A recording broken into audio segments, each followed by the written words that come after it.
Ya, Assalamualaikum warahmatullahi wabarakatuh. Pada rekan-rekan mahasiswa yang saya banggakan, pada pertemuan sebelumnya ya kita sudah membahas yang berkaitan dengan aplikasi angsuran, kemudian kelayakan bisnis ya. Nah, sekarang kita berada pada analisis kelayakan bisnis yang pada bab ini merupakan bagian terakhir ya. Nah, sebelumnya kita sudah membahas berkaitan analisis kelayakan bisnis mulai dari payback period, kemudian average, kemudian net present value, kemudian IRR. Nah, selanjutnya kita coba memahami dan mempraktekkan ya berkaitan dengan profitability index, gitu ya. Kemudian break even point. Nah, sebelumnya pada pertemuan ketujuh ya. Nah, pertemuan ketujuh merupakan pertemuan terakhir di sebelum UTS gitu ya. Nah, baik, Bapak akan menjelaskan di pertemuan ketujuh yang pertama berkaitan dengan profitability index. Kemudian yang kedua break even point. Kemudian yang ketiga profitability ratio. Ya, kemudian yang keempat benefit cost ratio. Nah, di pertemuan terakhir ini ada 4 bagian yang saudara harus paham, tidak hanya paham, dilanjutkan dengan mempraktekkan, sehingga saudara punya produk, ya, punya produk yang artinya saudara sudah paham, kemudian mempraktekkan. Seperti biasa ya, apa yang kalian lakukan di layar, ya silakan dibuat videonya. Ya, ini pada pertemuan kali ini videonya itu hanya satu ya. Jadi dari 4 rumus tersebut atau 4 bagian tersebut dijadikan satu video. Kemudian saudara upload, kemudian linknya dikirimkan lagi di grup. Nah, yang pertama berkaitan dengan profitability index. Nah, profitability index ini apa? Ya, di buku ya, yang sudah punya buku dan Bapak juga sudah mengirim filenya dalam bentuk PDF. Jadi jangan sampai masih ada lagi mahasiswa yang bertanya materinya di mana ya. Nah, ini coba memfokuskan ya kuliahnya ya. Nah, kita berusaha semaksimal mungkin dengan berbagai macam cara supaya Bapak Ibu atau rekan-rekan mahasiswa itu paham apa yang kita inginkan, kompetensi apa yang kita inginkan. Nah, yang pertama profitability index. Nah, apa itu profitability index? Profitability index ya. Nah, metode yang digunakan untuk menghitung ya, membandingkan antara nilai arus kas bersih yang akan datang dengan nilai investasi yang sekarang. Nah, profitability index ini hasilnya nanti lebih dari 1 ya, atau juga kurang dari 1. Nah, ini patokannya apabila profitability index ini lebih dari 1, maka kita pastikan investasi itu dapat kita tidak dapat dijalankan. Ya. Nah, jika profitability index ini kurang dari 1, ya maka investasi tidak layak untuk dijalankan.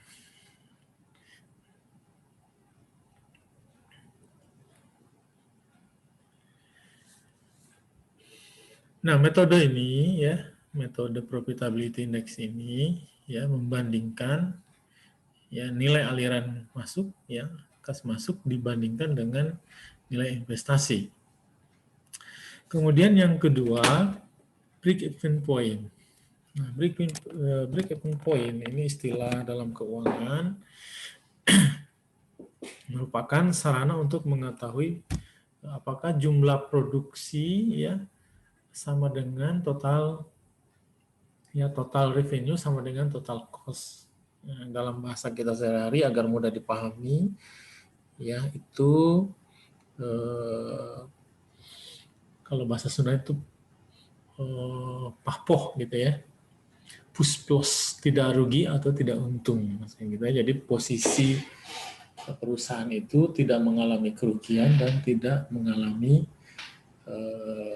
keuntungan, ya. Nah, di sini Bapak Ibu akan mencari dua, ya, BEP unit dan BEP rupiah. Kemudian yang ketiga, ya, profitability ratio. Profitability ratio ya digunakan untuk mengukur tingkat efektivitas pengelolaan. Ya, dalam bahasa kita itu adalah manajemen, ya. Nah, pengelolaan manajemennya bagus apa tidak, ya. Perusahaan yang ditunjukkan oleh jumlah keuntungan yang dihasilkan dari jumlah dan investasi.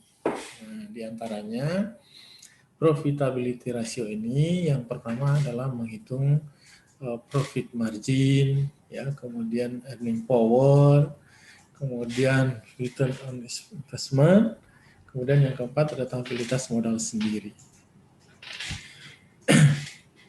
Kemudian yang keempat, ya, benefit cost ratio adalah merupakan suatu analisa pemilihan proyek yang biasa dilakukan, yaitu membandingkan antara benefit dengan cost. Jika nilainya kurang dari 1, maka proyek itu tidak ekonomis, ya. Dan jika lebih dari 1, berarti proyek itu feasible, ya, atau dapat kita terima, ya. Nah, rumus yang digunakan itu ada dua juga, ya, benefit cost tetap, kemudian benefit cost tidak tetap. Nah, penjelasan-penjelasan lebih rincinya ya ada di buku kita yang saudara sudah miliki semuanya.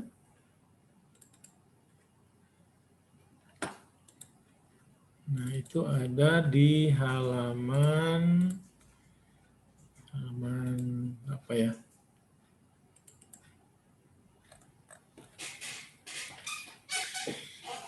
Di bukunya itu ada di halaman ini nih ya. Kita cek ke bawah.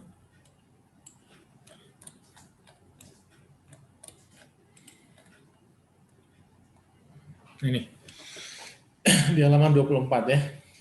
Ingat di bukunya ada di halaman 24. Jadi jangan ada yang bertanya lagi bukunya di mana gitu ya. Nah, semua sudah cukup lengkap di sana ya. Nah, kita kembali ke kasus yang minggu lalu kita lanjutkan ya. Kasus minggu lalu. Ya, ini soalnya ya. Kita masih berada pada soal yang sama ya. Ini kita sudah kerjakan sebelumnya, ada payback period, ARR, NPV, IRR ya. Nah, sekarang nambah lagi PI dan break-even point. Jadi ada 5 ya. Jadi ada 5 alat analisis. Apakah kita membeli mesin A atau mesin B? Nah, jadi dihadapkan dengan dua pilihan itu tidak serta-merta saudara membeli ya. Bagi saudara sebagai sarjana gitu ya, sebagai calon sarjana tentunya akan membandingkan. Nah, membandingkan ini harus dengan berbagai macam perhitungan. Itulah bedanya ya yang sekolah dengan yang tidak. Nah, sekarang kita berada pada profitability index. Nah, profitability index masih pada tabel yang sama ya, mesin A dan mesin B. Ya, mesin A dan mesin B. Kemarin itu mesin A nilai investasinya 28 juta, kemudian mesin B 32 juta. Nah, mana yang saudara akan beli? Itu ya, mana yang saudara akan beli, mesin A atau mesin B? Nah, dalam perhitungan profitability index ini sama tabelnya ya dengan net present value. Ya, ini ya sama tabelnya. Lihat. Nah, Ini ya, kemarin kita sudah yang ini cash inflow kita ambil dari tabel yang sebelumnya ya. Kita tinggal ambil, tarik lagi, kemudian diskon faktor sama ya 1/1 ditambah I pangkat N. Nah, N itu tahun keberapa. Kemudian kita dapatlah present value, kemudian present value ini kita jumlahkan sehingga total present value itu 47.936.781. Sehingga kita dapat profitability index-nya itu 1,71. Kemudian mesin B dengan investasi 32 juta, tingkat bunga 15%. Ya, sekali lagi tingkat bunga ini dari mana ini Pak? Ya, ini kalau di perbankan itu ada rentang ya, misalkan gini, tingkat bunga yang disetujui itu dari 5 sampai 18 gitu ya. Nah, misalkan kita ambil. Boleh kalian lihat di website BI ya.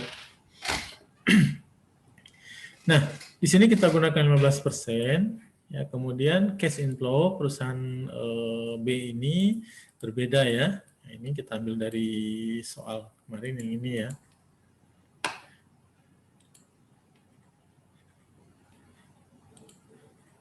Nah, kita ambil dari sini ya.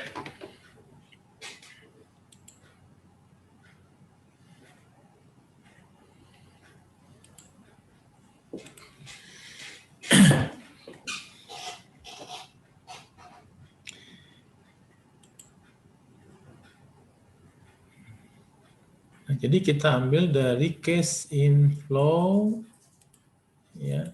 Nah, ini cash inflow ya. Perusahaan B 16.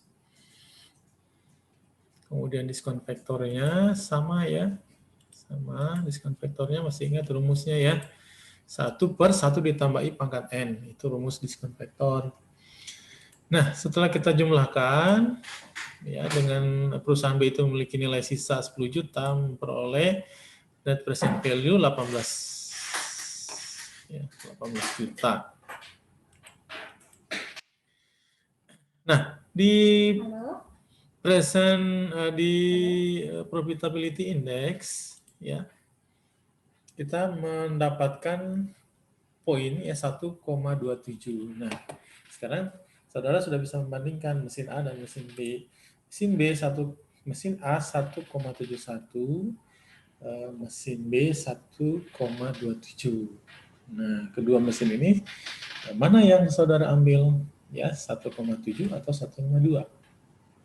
Nah, kita kembali ke rumus tadi ya.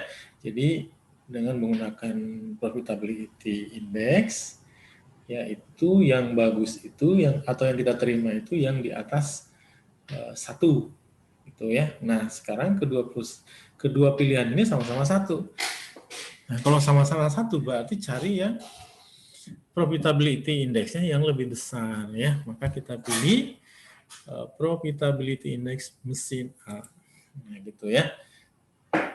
Nah, dari perhitungan dari awal, baik peak period, ARR, NPV, ya, sampai dengan IRR, sampai dengan PI, coba saudara rangkum gitu ya. Mana yang dominan, yang memilih mesin A atau mesin B. Nah, disitulah kita memutuskan. Disitulah kita mengatakan, saya milih mesin A, saya milih mesin B. Jadi, tidak berdasarkan perasaan gitu ya. Jadi, kita menyampaikan sesuatu itu berdasarkan hasil analisis. Gitu ya. Silakan saudara rekap nih ya. Kemudian yang selanjutnya ya, yaitu break even point. Nah, break even point tadi ya total revenue sama dengan total cost. Nah, ya. Jadi sama, total pendapatan dengan total biaya itu sama gitu ya. Pakoh cek Sunda nama gitu ya. Tidak untung dan tidak rugi ya. Gitu. Nah, tapi kalau perusahaan tidak untung tidak rugi untuk apa ya? Kita mau berusaha, kita mau membangun usaha ya pasti ingin untung kan gitu. Tapi kita sebagai pengusaha harus tahu di mana titik ya, di mana titik atau berapa unit produksi baru untung. kalau kita rupiahkan berapa rupiah baru kita dikatakan untung. Nah, di sini ya saya Bapak contohkan. Nah, sini nih ya. Nah, studi kasus ya. Nah, perusahaan XYZ telah memproduksi minuman sebanyak 2.000 botol ya, dengan harga jual 250 per unit dan biaya tetap sebesar 2 juta, biaya variabel 2.500.000, sedangkan biaya variabel per unit sebesar 125. Nah, sekarang yang ditanyakan berapa jumlah unit yang diproduksi yang menggambarkan perusahaan tidak mengalami kerugian dan tidak mengalami keuntungan. Itu ya. Nah, sehingga kita bisa gambarkan dalam praktek kita di Excel ya. Praktekkan di Excel, buat tabel seperti ini ya. Pertama jumlah produksi berapa? 20.000. Ya, harga jual per unit 250. Nah, berarti total penjualan ya, jumlah produk dikali per unit berarti dapat 5 juta. Kemudian biaya tetap 2 juta, ya biaya tetap dan biaya variabel ini Bapak tidak usah jelasin lagi ya. Ini sudah di mata kuliahnya juga sudah tahu. Jangan sampai Pak biaya tetap apa sih? Biaya variabel apa ya? Ya? Tidak usah ya, saudara yang seperti gitu sudah di luar kepala ya. Alias dalam buku maksudnya gitu ya. Nah, biaya variabel per unitnya 125. Nah, kita tadi di buku kita mengatakan bahwa break even point itu bisa kita cari dengan dua metode ya, break even point dalam jumlah unit atau break even point dalam jumlah rupiah. Nah, ini 5 juta dari mana ya? Jumlah produk dikali gitu ya. Jumlah produk dikali dengan harga jual per unit. Nah, kemudian BEP dalam unit, nah ini rumusnya kan, fixed cost, ini ada di buku ini ya, fixed cost per price per unit dikurangi dengan variable cost per unit. Nah, kita dapatlah seperti ini ya. Nah, ini kalau kita dalam rumus ini kita masukkan ke Excel, C9 berarti biaya tetap gitu ya, per kurung buka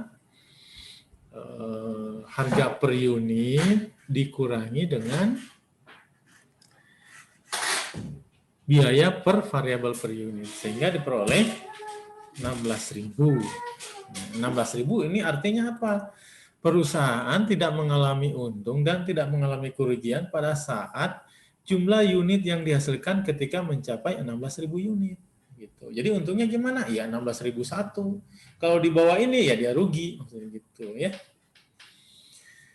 Kemudian kalau kita rupiahkan itu dia angka 4 juta ya. Nah ini ya BEP rupiah. Fixed cost per ya. Fixed cost ini ya. Nah C9, nah C9 tuh ya. Fixed cost per 1 dikurangi variable cost ya per harga jual per unit ya. Ini akan menghasilkan 4 juta.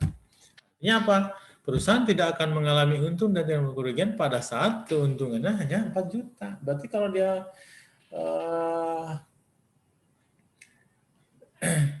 kalau dia mau untung berarti harus di atas 4 juta. Gitu ya. Nah, kalau kita lihat ini total penjualannya sudah 5 juta ya. Nah, gitu. Nah, ini berkaitan dengan break even point.